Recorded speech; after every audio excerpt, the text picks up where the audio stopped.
శక్తి media Bharat ప్రేక్షకులకు నమస్కారం. నేను మీ జర్నలిస్ట్ విక్రమ్. ఫ్రెండ్స్, ఇప్పుడు మనం ఒకటి చూస్తుంటే తెలంగాణలో వచ్చేసరికి మరో రాజకీయ యుద్ధానికి రెడీ అవుతుంది. ఎస్, ఎందుకు ఇది చెప్తున్నానంటే ఇప్పుడు మనం చూస్తే ఇక్కడ mind game of politics run అవుతుందని చెప్పేసి నేను చెప్తాను. అయితే దీనికి ఫస్ట్ ఇక్కడ వచ్చేసరికి ఎవరు మొదలు పెట్టారంటే ఇక్కడ కాంగ్రెస్. గతంలో ఇక్కడ జూబ్లీ ఎలక్షన్స్ అప్పుడు ఒక వర్గానికి సపోర్ట్ చేసుకుంటూ కాంగ్రెస్ పార్టీ అంటే ఆ వర్గాందే అని చెప్పేసి మాట్లాడారు. హిందువుల ఓట్లు వచ్చేసరికి వద్దనట్టు ఇండైరెక్ట్గా చెప్పారు. ఇప్పుడు జిహెచ్ఎంసీలో అది పప్పులు ఉడకమని చెప్పేసి ఇక్కడ ఆంధ్ర సెటిలర్స్ని ఆకర్షణ చేయలాగా అప్పుడే జూబ్లీహిల్స్ ఎలక్షన్స్లో ఒకటి ప్లాన్ చేశారు. అదే ఎన్టీఆర్ గారి విగ్రహం. ఇక్కడ రేవంత్ రెడ్డి గారికి అది వచ్చేసరికి ఒక ఎప్పటి నుంచో ఆయన టీడీపీ నుంచి ఇక్కడ కాంగ్రెస్కి వచ్చాడు కాబట్టి ఆయనకు అభిమానం ఉండొచ్చు అని మనం అనుకుందాం. కానీ ఇక్కడ హైకమాండ్ నిర్ణయం లేనిది ఇక్కడ రేవంత్ రెడ్డి ఏమీ చేయలేడు. సో ఈ హైకమాండ్ని కన్విన్స్ చేయడం దాంట్లో అక్కడ ఆంధ్ర ఓటర్స్ ఉంటారు, ఆంధ్ర సెటిలర్ ఓటర్స్ ఉంటారు కాబట్టి సో ఇక్కడ ఎన్టీఆర్ విగ్రహం పెడితే వచ్చేసరికి ఇక్కడ ఆంధ్ర సెటిలర్స్ ఓటర్స్ కాంగ్రెస్కి అట్రాక్ట్ అయ్యే ఛాన్స్ ఉందని చెప్పేసి ఇలా ఆయన హైకమాండ్ని ఒప్పించుండొచ్చు. ఇది ఒక జస్ట్ అజంప్షన్సే.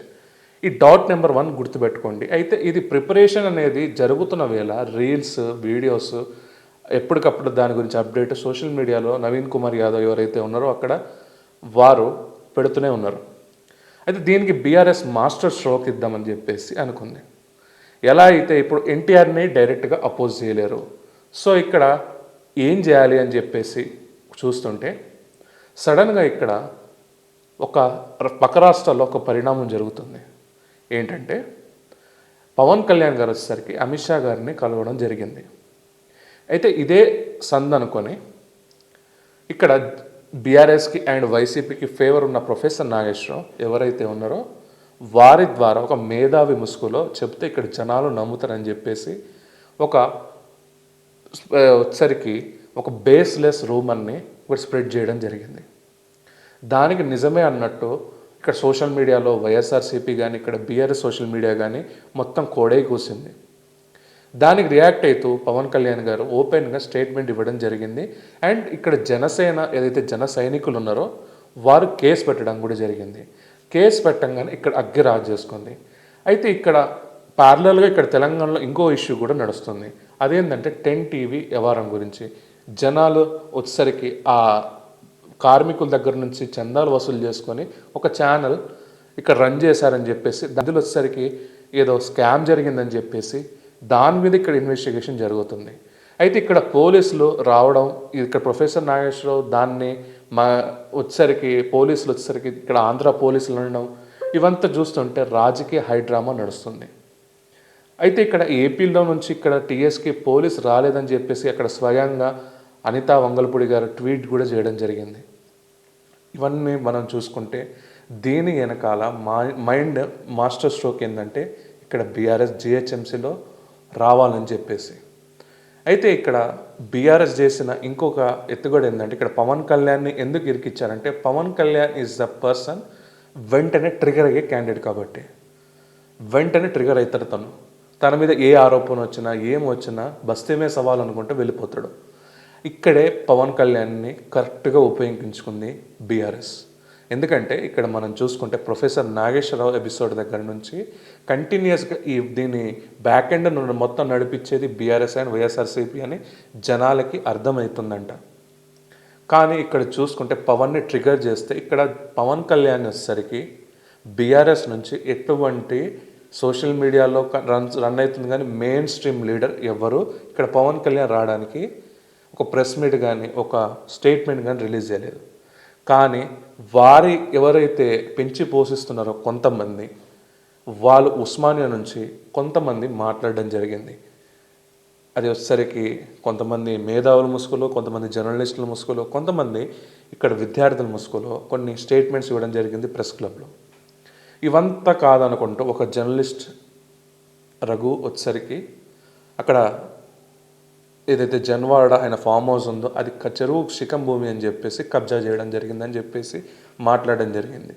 దానికి ఇక్కడ జనసేన లీగల్ టీం కూడా గట్టిగానే కౌంటర్ ఇచ్చింది.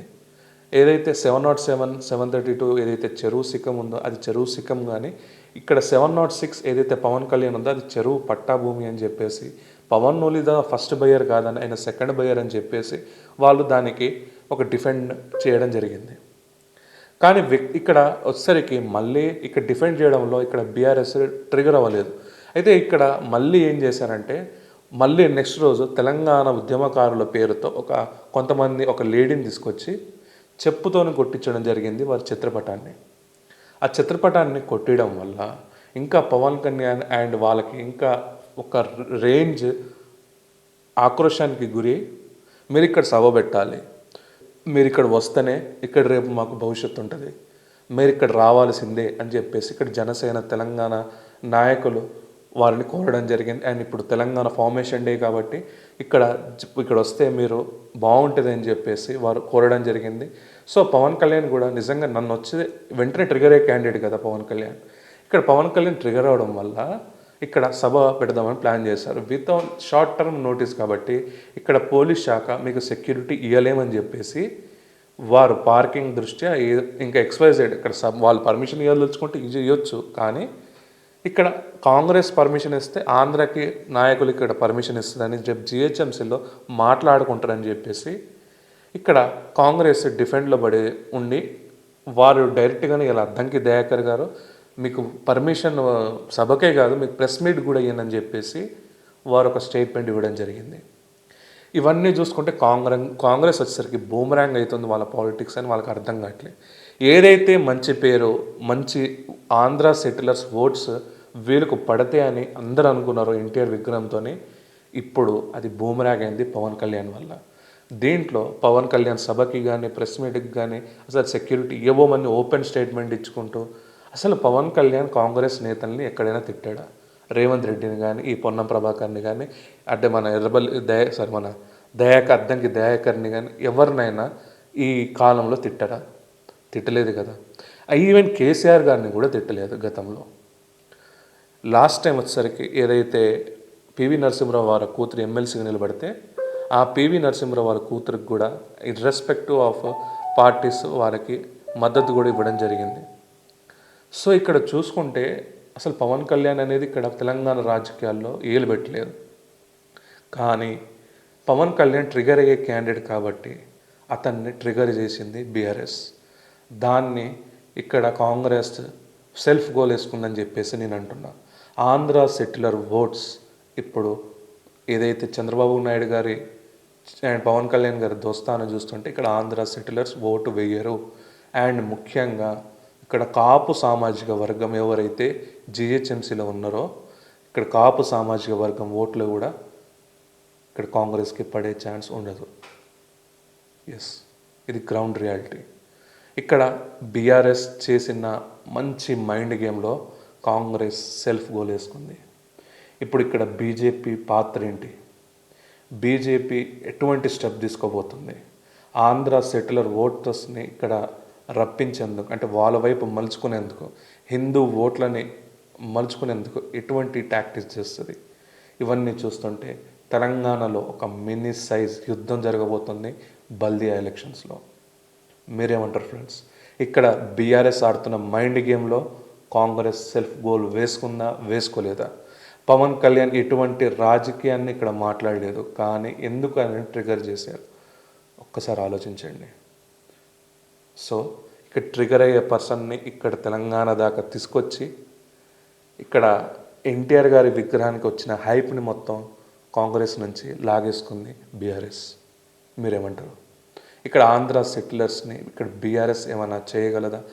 బీఆర్ఎస్ సైలెంట్గా ఉంది. మీరు అబ్జర్వ్ చేస్తున్నారో లేదో, ఎన్టీఆర్ విగ్రహం పెట్టినా ఈ పవన్ కళ్యాణ్ కాన్సెప్ట్ వచ్చినా కూడా ఇక్కడ బీఆర్ఎస్ జస్ట్ కామ్గా ఉంది, జస్ట్ అబ్జర్వ్ చేస్తుంది కాంగ్రెస్ని.